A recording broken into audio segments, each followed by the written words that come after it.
Résoudre une équation du premier degré, c'est ce que nous allons apprendre à faire dans cette vidéo que vous retrouverez sur le site monclasseur-de-maths.fr. Alors nous allons commencer par du vocabulaire et tout d'abord nous allons voir ce qu'est une équation du premier degré. Une équation est une égalité entre deux expressions qui comportent des lettres appelées des inconnus, les inconnus de l'équation.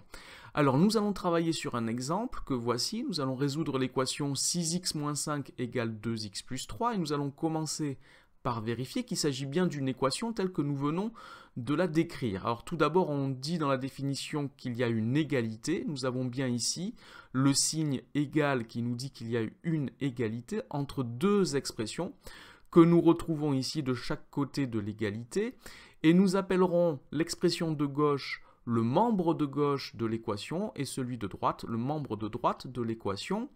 La définition nous dit aussi que ces expressions comportent des lettres qu'on appelle les inconnus. Ici nous avons une seule lettre, la lettre x, que l'on retrouve dans les deux membres. Et résoudre l'équation reviendra à déterminer les valeurs des inconnus, mais ici il n'y en a qu'une seule, de l'inconnu donc, qui rendent cette égalité vraie. Alors nous n'allons travailler que sur des équations qui ont une seule inconnue dans cette vidéo.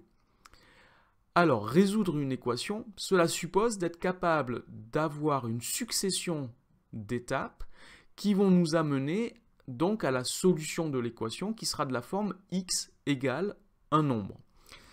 On dit qu'on isole l'inconnu, on la met toute seule dans l'un des deux membres. Ici j'ai choisi le membre de gauche, c'est ce qu'on fait en général. Donc on met l'inconnu toute seule x dans le membre de gauche et dans le membre de droite il ne restera qu'un seul nombre. Donc on dit qu'on isole l'inconnu. Ce sont les étapes de résolution de l'équation qui vont nous permettre de faire ceci.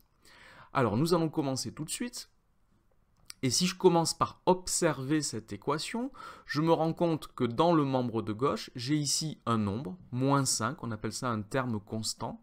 J'ai un nombre moins 5 qui me gêne dans mon travail puisque je veux isoler l'inconnu x et pour cela je ne veux plus avoir de nombre dans le membre de gauche. Alors pour pouvoir résoudre l'équation, nous allons utiliser une propriété qui nous dit que l'égalité reste vraie si on ajoute ou si on retranche un même nombre à ces deux membres. C'est un petit peu le principe d'une balance. Si vous avez une balance qui est à l'équilibre, une balance à plateau qui est à l'équilibre, si vous ajoutez ou si vous enlevez la même masse sur les deux plateaux, la balance reste à l'équilibre.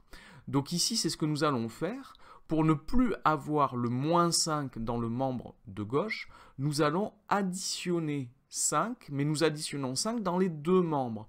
Donc j'ai moins 5 plus 5 dans le membre de gauche, et ça fait 0. Et dans le membre de droite, j'ai aussi additionné 5, ce qui fait qu'il me reste 6x dans le membre de gauche, puisque moins 5 plus 5 fait 0. Et dans le membre de droite, j'ai donc 2x plus 8, puisque 3 plus 5 font 8. Si j'observe la nouvelle égalité, la nouvelle équation que j'ai maintenant, je vois que dans le membre de droite, j'ai l'inconnu x. Or, l'inconnu x, je veux qu'elle soit uniquement dans le membre de gauche. Donc, je vais procéder de la même façon. Je vais m'arranger pour ne plus avoir l'inconnu dans le membre de droite de l'équation. Et pour cela, je vais retrancher 2x dans les deux membres de l'équation. Donc, je vais avoir à gauche 6x moins 2x, ce qui fera 4x. Et dans le membre de droite, j'ai donc 2x moins 2x, ce qui fera 0. Et il n'y aura donc plus d'inconnu dans le membre de droite. J'obtiens donc ainsi 4x est égal à 8.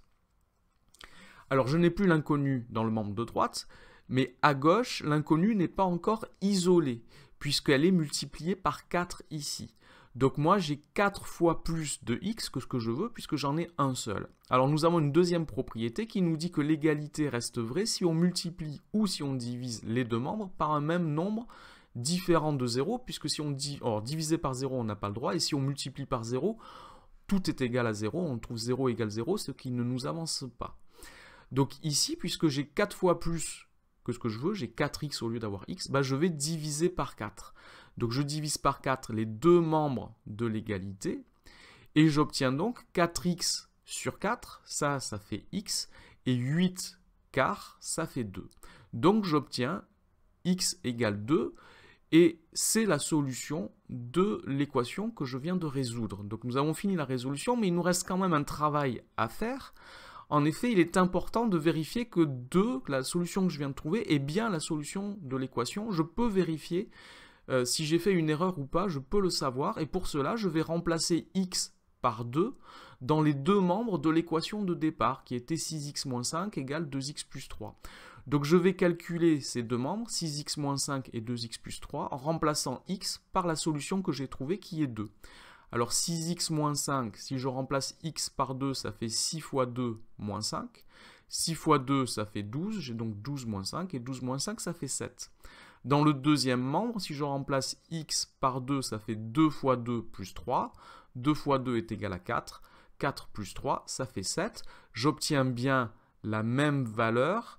Si je remplace x par 2, j'obtiens la même valeur dans les deux membres. Donc l'égalité est vraie lorsque x est égal à 2. Je ne me suis donc pas trompé dans ma résolution et cette fois, j'ai terminé le travail.